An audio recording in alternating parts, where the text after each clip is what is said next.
wintertime on the north shore of Oahu in the Hawaiian Islands. And these are the beaches and the breaks that are pounded every winter by some of the most awesome and beautiful waves in the entire world.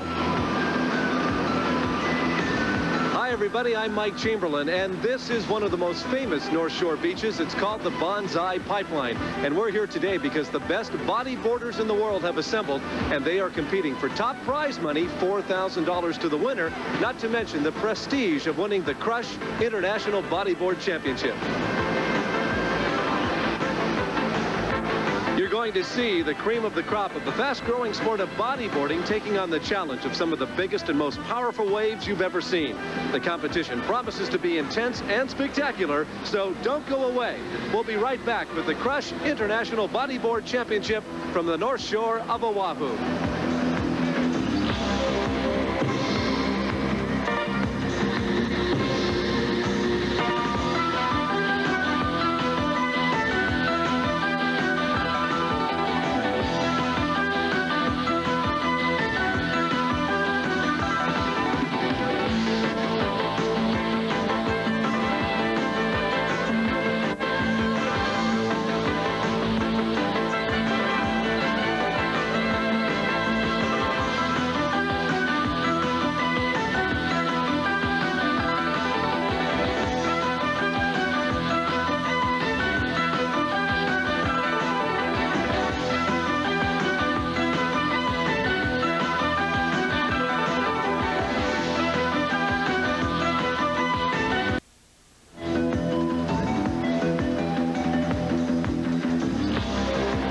Everybody, I'm Mike Chamberlain at the Crush International Bodyboarding Championship at the Banzai Pipeline in Hawaii. The surf is up. The air is just supercharged with excitement because the best bodyboarders in the world are here to compete today. Also here today is a man who in 1976 won the pro surfing title.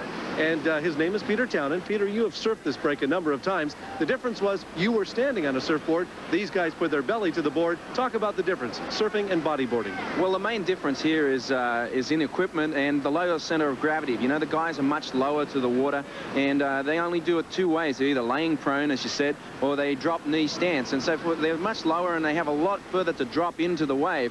And, you know, particularly when you're on a 3-foot piece of polyethylene foam, that can mean an incredible amount of speed and pressure as you get to the bottom. And another real big difference is that they have fins on their feet, and this actually propels them into the wave and also enables them to do some of these exciting maneuvers that actually stand-up surfers can't do. Like, for instance, an El Rolo, where they do a complete loop inside the barrel of a wave, and also belly spins. You know, these are things that the surfers don't do. You know, they call this place the pipeline because the wave is formed like the symmetrical shape of a pipe, I assume. It's a rough wave, and you really have to know what you're doing to take on a place like the Banzai Pipeline. Well, you've got to have good judgment, you know. It's a reef, and it comes in and it jacks up real strong, and usually most times, 9 times out of 10, it's a late takeoff, and you know, your heart's in your throat, you take the drop and you get to the bottom, and it's real shallow too. You know, it's only like 3 feet deep when they get to the bottom of that wave, so you don't want to make a mistake. You know, you could actually, you know, what we call get a bit of gravel rash or scrape the coral. Yeah, get some of the reef at the bottom of your back when you walk out of the water. You don't want that. Mike Stewart is back again. He won this last year. He's back to defend his title. Well, yeah, you know, he's the incredible performer in this contest. He just seems to have that little bit better pizzazz than anybody else. And, you know, he pioneered the old Rolo move, and he's won it 3 times, but I expect some really stiff competition from another great pipeline rider, Pat Caldwell. You know, he's always been in the finals here. He's never yet won it. And the other guy I think that could be a standout because the waves today, they're real traditional type pipeline waves, is Jack Lindholm. Jack the Ripper is probably the most well-known bodyboarder ever, and he's a veteran. You know, he's 27 years of age, but his experience in waves like this, I think, could pull him through today. Jack is also the first man to ever ride the pipeline on a bodyboard. We have an international field here today. Talk about some of the people that have come from continents all around the world. Well, the sport's really developing internationally, and as we saw in preliminary competition, it's no longer just dominated by the Hawaiians. We had an incredible number of Brazilians who got through to the semifinals, a number of Australians that got through to the semifinals, and some South Africans. And so, you know, it's really developing, and I think the pressure's on for the Hawaiians to really get together now, and I expect to see a few internationals in the final. Well, Peter, right now, let's meet the third member of our broadcast team. His name is Steve Jam, and Steve's on the beach right now to check out the conditions at the pipeline today. Thank Thanks a lot, Mike. Well, it's a warm, overcast day down here at the pipeline, and as the sign says, if you're going to swim, the current's pretty strong. But right out behind me at the break there, the conditions are looking pretty good for bodyboarding. We started off this morning, it was a little bit stormy, but since then the trade winds have kicked up and cleaned up the surf quite a bit. The swell's coming in from the northwest and a little bit more westerly, which is ideal conditions for the pipeline. There should be some great action for the finals. Back to you. Early this morning, the preliminary rounds took place. So right now, let's take a look back at some of the prelims. It was hot and it was heavy. Let's check it out. Each and every morning, all week long, contest officials, competitors, and yes, our TV crew showed up early to check out the surf. It was beautiful and sunny, but just wasn't the pipeline we're all used to seeing. You know, those big, powerful waves. Nevertheless, all those participating in the Crush International Bodyboard Championship had to be there bright and early to get the wave report and be ready to go if the surf was up. This morning, it was. Right off the bat, it was Mike Stewart, the world champion, showing his abilities in the first heat. Well, you know, this is Mike's favorite break here at Pipeline, and he's won the event 2 out of the last 3 years, so he's no stranger to competing out here. And as I said, he just loves it. Here he is on this wave. He does a beautiful belly spin right on the open face there, up on the back of the wave. Well, Peter, here's a very interesting angle from our in-water camera. And you see the replay of that wave. He actually rocked himself way up on the back side of the wave, free falls back into the bottom there, and then straight into another turn. Mike Stewart, always in the right place at the right time, and there's a good example of it right there. Well, in heat number 2 of the prelims, it was Ross Hawk from East Lakes, Australia. Well, Ross is a young Australian, been competing here the last couple of years. Last year he lost in the prelims, but this year it looks like he's into it. Well, he was being pushed in the heat by a power riding bodyboarder, 20-year-old Californian Kevin Sir. Well, Kevin's one of the best Californians on the tour right now, and last year he was a semi-finalist. You see, he gets a quick little cover up there on the inside. Heat number 3, it was won by Brazilian Alexandre de Pontes from Rio de Janeiro. Well, he's a hot young Brazilian, and last year he just missed the finals, and I think he might be in good shape this year. Also impressing me in heat number 3, Keith Sasaki from Honolulu. Well, Keith's a small wave specialist. He's never really quite hit it big at the pipeline with his kneeling stance, but we'll see what he can do out here today. See, he did a couple of good spinners kneeling out there on that wave right then. Well, when heat number 4 got underway, it was clearly controlled by the 25-year-old from Ventura, California, Pat Caldwell. Look at this drop. Well, that was a really late drop. He free fell into the bottom. Here he comes off the bottom. He's coming up into the pocket right now. In heat number 5, bodyboarding great Ben Severson lost points for taking off on Mike Connolly, causing a near collision. Look at the frustration in his hands right there. Well, I don't think Ben saw it, the takeoff. You can see he drops down here. He runs straight into Mike Connolly, and he kind of realizes that he's probably in interference, and he's kind of frustrated throwing his arms up there. Well, while Mike and Ben were tangling, it was another Brazilian, Kiko Ebert, taking heat 5 with the El Rolo. Prelim heat 6 was won on this deep standing 2 by all-time great bodyboarder Jack Lindholm, and ends with a great big smile. The semis were dominated by 3 guys, and one, obviously, Mike Stewart. Mike Stewart there with an insane El Rolo, perfectly timed. Right behind him, Pat Caldwell getting a nice clean barrel into a great combination into an El Rolo. That's a great combination there. Second place in semi 3 was young Dean Marzol. Watch this interesting maneuver actually get some air coming out of the white water. Whoa, hang on. But he was beaten by Jack Lindholm with yet another power 2 ride. Well, unusual for Jack here. Here he's not kneeling, he's laying down prone this time. He gets an insane barrel from very deep inside. But now he cuts back and he does an interesting rebound off the whitewater. You don't see that too often. So briefly, that is how we got our final matchup with 1 Californian, 3 Hawaiians, a Brazilian, and an Australian here at the Crush Bodyboard Championships. And one side note of interest was the worst wipeout of the contest by Alexandre de Pontes in semi number 2. Well, that's welcome to Hawaii. It's called paying your dues. You see, he gets sucked up the face here and he gets hung up too high, and he goes down, and he's probably picking his teeth out of the reef right here. Here we another look at it. You can see he just gets hung up right there at the top, and he takes a nose plant over the front. Just another day at the office. Alexandre makes it into the finals. For those of you interested in taking up the sport of bodyboard, don't worry, it's not mandatory to ride the pipeline. In fact, Steve Jam found out what it does take to get into the sport. I'm here at the Local Motion Surf Shop in downtown Waikiki, and right here in the store they have a big section full of bodyboards and accessories to help you enjoy the sport. First of all, we have the boards. There's all different sizes, all different models, depending on your experience and how much money you want to spend. Another thing you'd need if you wanted to bodyboard in big surf would be swim fins. They'll help you get through the water a little bit quicker, added propulsion, and then to keep the fins on your feet and from getting away from you, we have fin tethers. You just wrap those around your ankles and keep the fins from flying away. Also, a board leash. You wrap that around your wrist, fasten the other end to the board itself, and then if the board should get away from you in the surf, just give it a quick yank and it gets right back to you. So as you can see, it doesn't take a lot to enjoy the sport of bodyboarding, but it's a heck of a lot of fun. Let's go back up now to the North Shore and the Pipeline, Mike Chamberlain and Peter Townend. Well, it's finals time here at the Crush International Pro Bodyboard Championship. Our 6 finalists represent the best of the best. They'll head out to challenge the Pipeline and each other in a moment. An up-and-coming bodyboarder, and one you should look for, is Jay Reel from Ocean City, Maryland, and he explains how he got into the sport of bodyboarding. I remember it really clearly. I was about 15 years old, and I was working on the beach for my parents one summer, and I used to ride rafts, ride the whitewater straight into the beach like anyone else, and my brother, who was a bodyboarder, said, "Hey, Jay, why don't you try this out?" And I grabbed his bodyboard, paddled out, fell in love with it, and I guess, as they say, the rest is history. Bodyboarding, perhaps the world's fastest-growing water sport. Well, the sun has been playing hide-and-seek with us all day here at the Bonsai Pipeline. Right now, it's smiling down upon us, and we're just moments away from the finals. Look ahead, Peter. What's going to happen? What's taking place? Well, actually, conditions have improved. We've had a rising west-northwest swell all day, and the tide has gone a little lower now. So what I think we're going to see in the finals is I think we're going to see more tube rides. So I think we'll be looking at these guys taking off very deep and trying to get in the tube and probably throwing in a few barrel rolls. So, you know, that's what I think we'll see out there. All day long, hour to hour, the conditions have gotten better and better and better. Well, you know, that's what's different about Hawaii. In most places, the waves get worse as the day goes on. In Hawaii, because of the trade winds, it usually gets better as the day goes on. Okay, let's turn our attention to the finals of the Crush International Bodyboarding Championships at the Bonsai Pipeline. And as you look at the pack, some are competitors, some are the North Shore lifeguards who assist in the event. And way down the beach on the West Peak, here's Mike Stewart with down-the-line trim speed on the first wave. I can't believe the board speed these guys get up, and look on top of it, Peter. He gets tubed right there also. Well, a great opening ride there. He set it up perfectly, and he finished it off with a barrel roll there right on the inside section.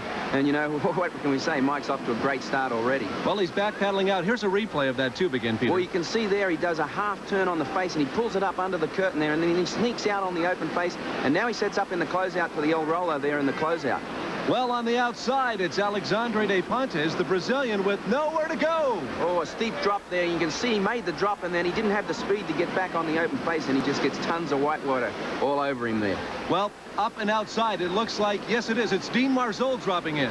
Well, he takes off, and he drops down to the bottom there, and he just sneaks under the curtain. Now he comes to this inside bit here, and he goes up to the El Rolo, and he's a little off on his timing there and gets slammed. Well, again, that's what the judges are looking for, radical maneuvers. You can see he comes off the bottom there, and he just didn't get the acceleration. He hits it up there, and he, as I said, he's picking his teeth out of the roof like that other guy.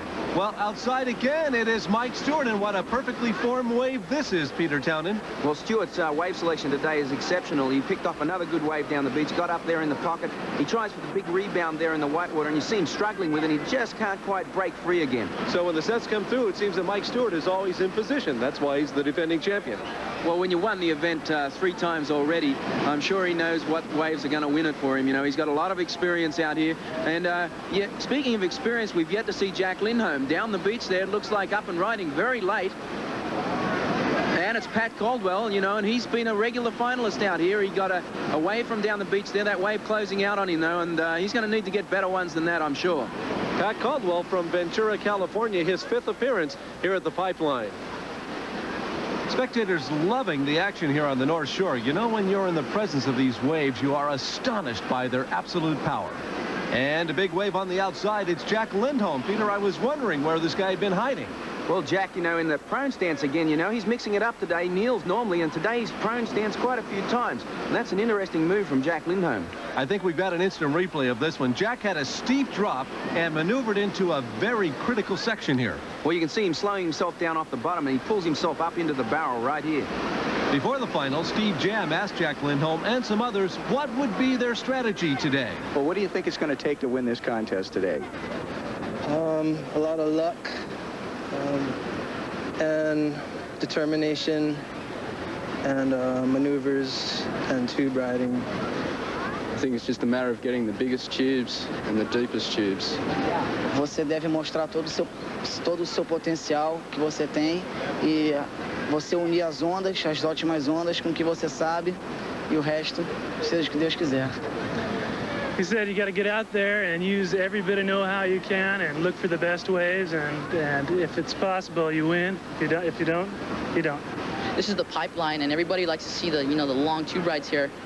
So I think long tube rides just might do it. This is going to take the big move. Everyone's holding up for probably the final to come out with all the tricks, and the final is going to be the heat for the big move. So it's going to be the one big maneuver combined with a bunch of little ones, but I think it's going to be the one big one that's going to pull anyone through. Well, I think it's going to take the best lined-up waves, the longest tube rides, and the most radical El Rolos. I think what you're going to need is be sitting the deepest and picking the most westerly direction waves. Well, that was Pat talking. This is Pat writing. It's back to the action. Caldwell picking up a big wave from the west. And a late drop and a free fall into a belly spin. A great combination there from Pat Caldwell as we see him finish it up on the inside whitewater. Pat bashes through the whitewater, and Peter, let's look at the slow-mo of this wild spinner. It's like being caught on the freeway going the wrong direction. Well, you see, as he gets in really late, he gets down to the bottom, and now this wave isn't really tubing too much, so he does the spinner right there in the whitewatery section. Very critical move, and it was really lucky he didn't catch an edge. And here are the guys responsible for the scoring. Those are the judges in the blue and white. And as I look outside, it's Australian Ross Huck with his chance to perform. Well, Ross has a big clean wave down the line there. Here he stalls, and the waves just spits all over him as he comes out on the inside section here. And a quick aerial there off the lip, and he comes all the way in with a belly spin right inside. A great wave there for Ross Hawk. He's easily his best of the final so far. Well, it must be like coming down a wind tunnel. The pipeline breaks with such power. Peter says it spits at you. You can see Ross getting hit with the spray right here. Well, you know, that spray comes out of the barrel so hard there, it'll spit and it'll leave marks on your back. Peter, they make it look so simple out there, but yet even when the wave is over, their work is just beginning. They have to paddle all the way back outside. Well, it requires tremendous leg strength. You know, you've got those fins on there that propel you along, but still every time you get to a wave that breaks in front of you, you've got to push that board down and push deep and go up the other side. And, you know, you're talking about a tremendous amount of pressure when a wave breaks on a reef like out here. And, you know, it's not easy work, and probably, you know, just after you've expended a lot of oxygen riding the wave and putting all your thoughts into it, you then got to take a beating to get back into the lineup. Well, there is a huge wave forming outside, and Peter, who do you guess is in position? None other than world champion Mike Stewart. And Mike has an incredibly late drop there from the whitewater. He does a beautiful face turn. He pulls it up into the barrel, gets covered up, and he sneaks out under the curtain as tons of whitewater explodes around him. Now he pushes under that whitewater, and he's got to battle his way back. You can see all the turbulence there in the reef sucking, and he's trying to fight his way out. He's really not going anywhere right now, and you can see him pushing hard. He's going to have to push under this wave to get back outside. Now we look at the slow-mo here, and he comes into the barrel. You can see that face turn. He came out of it, and that whitewater just landed on his head, and you can see there's tons just heading straight at him, and it just explodes all around him. It's amazing. It's like Niagara Falls. I mentioned it before. It's like trying to duck under Niagara Falls. Outside, it's Pat Caldwell from Ventura. He's going to go nowhere, Peter. Well, that was bad luck for Pat. He got in, but the wave just didn't have any shape, and it closed out right on him. Well, you can't expect every wave to have perfect shape. That's why wave selection and strategy is so important in a contest like this one at the Bonsai Pipeline in Hawaii. Well, it can mean whether you win or lose. As we see outside, Dean Marzol taking off way outside on a big one, and here he comes around this section, and look at this wave hollow out, and he waves to the crowd, and that's a suicide wave for sure right there. Well, Dean got literally swallowed up there, Peter. Oh, that was an incredible ride, and you can see he knows that he's not going to make this wave, so he sticks his hand up there with that glove on, and he waves to the crowd as he goes in, and that's definitely a hero award right there.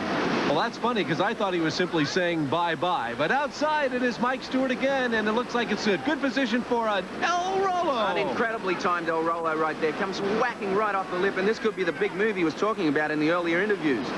Mike Stewart, world champion, defending champion. He's one of the best in the business, ladies and gentlemen. The replay shows how talented this young man really is, and that may be the big move of the contest. As I said, there it was just perfectly timed, and he comes out of it into a belly spin on the inside, and he knows it. He hit it right on. In position outside, it's Jack Lindholm, the Ripper, with a standing leg takeoff. Well, you see Jack this time in that kneeling stance, and he actually lost an edge as he came off the bottom. Inside, he hits it on. He takes a bad wipe out inside. He might have made a mistake there, Mike, you know, going for that kneeling stance. Well, I'm not sure exactly what happened. He did lose control, and folks, time is running low in the finals. Here comes Mike Stewart at you again with yet another wave. He's been everywhere today, Peter. Oh, and that was just an incredible combination, a great combination there as we see him do a belly spin on the inside. What a way to end. Well, the horn behind us, Peter, tells us that it is over. The finals are over here at the Bonsai Pipeline of the Crush International Bodyboarding Championships. Some quick thoughts before we go to a break. Well, the way it looked to me, Mike, I think Mike Stewart has got it in the bag, no problem. I mean, he had the best selection of waves. He did the best maneuvers. He just finished off with the last wave of the heat. He had the first and the last wave. I can't see any way that he didn't win it. He kind of had to go to... Ladies and gentlemen, for the Crush International Bodyboard Championship. We're getting ready now for the main event, the finals, in conditions that are somewhat challenging. As you can see, the sky is dark, rain is falling, but the show must go on. In our final event today will be Keith Sasaki, age 25, from San Clemente, California, by way of Hawaii. As you can see, Keith has that drop knee style. Very exciting to watch. From Kailua Kona on the big island of Hawaii is the current world champion, Mike Stewart, 25 years of age. Mike can do it all. He's the master of tricks, and you can see he spins like a top in both directions. Another Hawaiian, Dean Marzol, 21 years of age, from Pearl City on Oahu. Dean finished second behind Stewart in this event last year. Dean can ride in a variety of styles, both drop knee and lay down. He should do real well. Coming to us all the way from Sydney, Australia, is Ross Hawk, another man that performed well here last year. For his size, Ross Hawk is about the best big wave rider in the world, and he would do better on bigger conditions than today. Jay Reel from Ocean City, Maryland, 24 years of age. Now, Jay has been here 7 times. This will be his first final. That's right, Mike. He's moved to California, really worked on his surfing, and he should do real well today. Another Hawaiian, and one of the best in the sport for my money, is Ben Severson, 24 years of age, from Honolulu. Ben has always been battling with Mike Stewart for this crown, and he should continue to do so this year. Well, Bob, the finals are now set. The odds-on favorite would be Mike Stewart. But keep in mind, this is a tailor-made break for Keith Sasaki, and Ben Severson actually grew up in Hawaii. He knows this break very well. That's right, Mike, but I think we got a strong field of competitors in the finals. Keith's style does suit this type of break, and Ben, he can do just about anything, lay down, drop knee, you name it. So I think we got to watch everybody, including Dean Marzol and Ross Hawk from Australia. They all have a good shot at this title. Okay, with that in mind, let's turn our attention to the Pacific Ocean. The finals are underway. And it looks like Ben Severson is going to get things started off here, Mike. Well, he's high on the wave this time, and yes, a nice barrel roll into the white water. Isn't that a pretty sight, that fluorescent wetsuit up against the white water of the Pacific Ocean? Out in the ocean right now is Mike Stewart. Here's the defending world champion on his first wave of the day. He started off with a couple of reverse belly spins, kind of biding his time to line up for this long section. There he does a nice aerial move right up onto the beach. A nice wave. Nice wave setting up for Australian Ross Hawk, Bob. He moves down to the bottom of the whitewater. Can he do anything with it? Looks like it's going to close out. He's probably just going to have to look for a way out and head back out. Now, one of the things that the judges look for is to get everything out of the wave that you can. That's why you see these guys riding the bodyboards all the way into shore. Jay Reel on his first wave of the day, Bob. Yeah, that was a nice flowing belly spin into a Rolo off the lip. Re-entry right up to the beach. Oh, and Jay kind of disappears into the beach here at the pipeline. And Dean Marzol eats it big time on a large wave here at the pipeline. Outside, Keith Sasaki with his well-known drop knee style. Keith loves this break here because, as you can see, he's facing the wave. His drop knee really favors a right-breaking wave, so he's having a lot of fun out there. Well, he's twirling and whirling, and this is what Keith is famous for, this drop knee. And again, he's going to try and squeeze everything out of the wave possible. He's going to be dizzy by the time he turns around and kicks his fins back out to the lineup. Outside, it looks like Mike Stewart is going to pick up his second wave of the day. You can see the high speed Mike generates on these walls. He's really trying to work as much distance as he can. Judges look for that.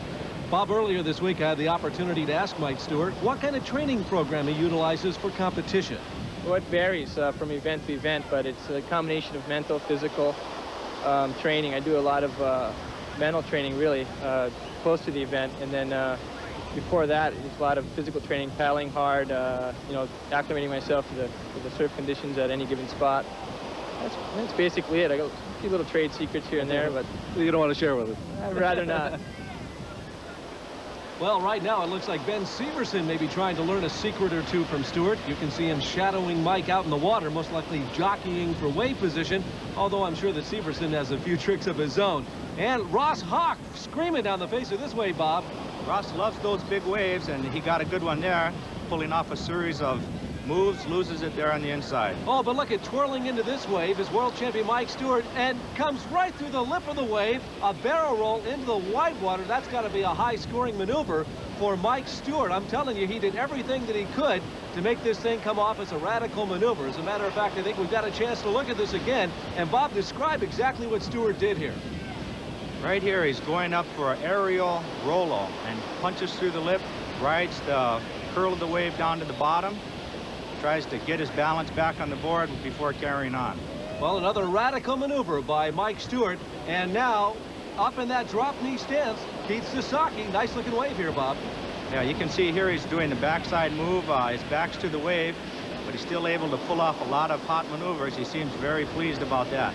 It's amazing to me he goes to that drop knee stance and can still maintain the balance that's necessary to ride these waves to the shore. On his second wave of the day, Dean Marzol.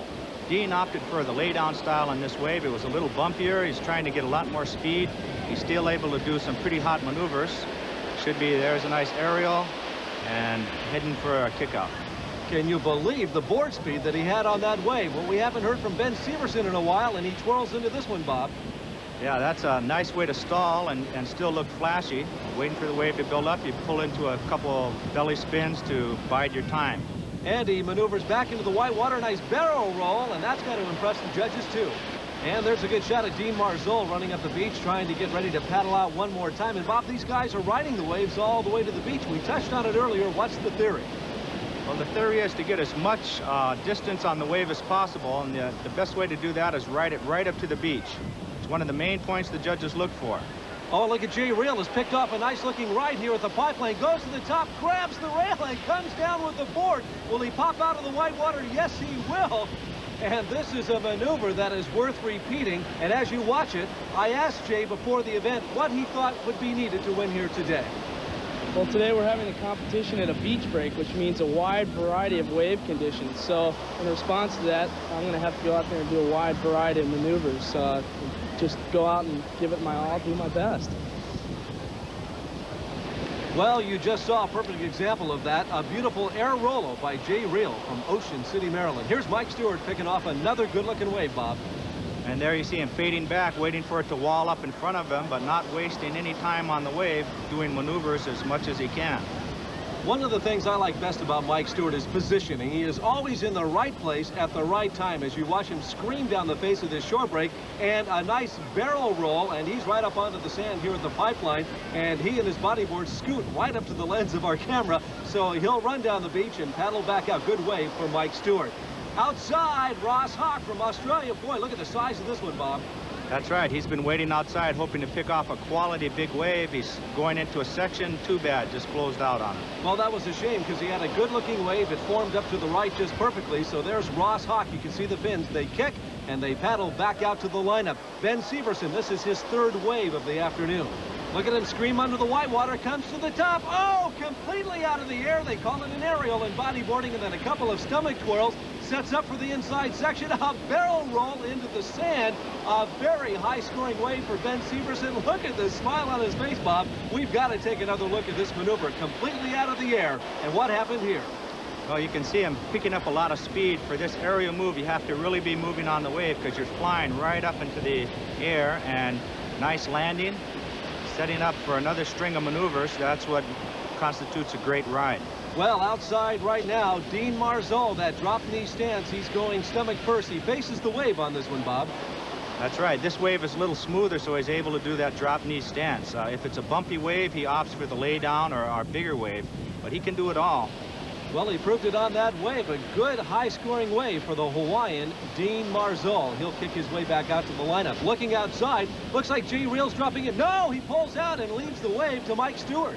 In that case, it looked like a priority call. The furthest guy out has right-of-way. In this case, it must have been Mike. Either that or Jay was just real generous in that case. But Mike Stewart, the defending world champion, took advantage of the situation and another high-scoring wave. This is Keith Sasaki kicking in. His time is running out in this heat. He's fading back, setting up for a right wall. There he goes into his drop knee, a couple twirls, and looks like he's going for the beach, trying to get as many maneuvers in as possible. And as you watch Keith ride his last wave of the heat, I was wondering about the sensation of riding a bodyboard. Keith, what does it feel like? Joy. joy, peace, and just fun, great time. Well, Bob, the finals have drawn to a conclusion. Mike Stewart with some great oceanic opportunity out there today. Ben Severson with some radical maneuvers. What are your thoughts as we await the judge's decision? Well, I think it's up for grabs. Ben put on a fine performance, and then Keith was doing some unreal drop knee riding. Jay did have that fantastic air rolo, so we'll have to see what the judges come up with on this one. Well, it's in their hands right now. We await the judge's decision. We'll be back with that and a lot more after a quick timeout. Welcome back to the North Shore, ladies and gentlemen. We have got the final results for you, and once again, for the 4th time to be exact, Mike Stewart has emerged as the winner of this event. In second place, Ben Severson after a great performance, and in third, Keith Sasaki, followed by Jay Reel, Dean Marzol, and Ross Hawk. In addition, Jay Reel has won this year's Crush It Award for the most radical maneuver. Here's another look at that drop knee air rolo from the final heat. Let's go now to Mike Chamberlain and Mike Stewart. Mike, congratulations. We asked you last year, but this place simply agrees with you. It's home. Yeah, I'm really happy to win today, and what can I say? I'm really happy. Well, now the tour goes to Brazil and on to Puerto Rico and all over the United States, so nice way to start the year, huh? Yeah, 89 is looking fine. Okay, so far so good. Well, listen, we'd like to congratulate Mike, and we'd like to thank everybody involved. Let me see if I can do it. We start on the end. Bob and Jay, Keith, Mike, Ben, and Steve. I'm Mike Chamberlain, and thanks for being a part of the Crush International Bodyboarding Championships. We'll see you again next year from the North Shore of Oahu. Bye-bye, everybody.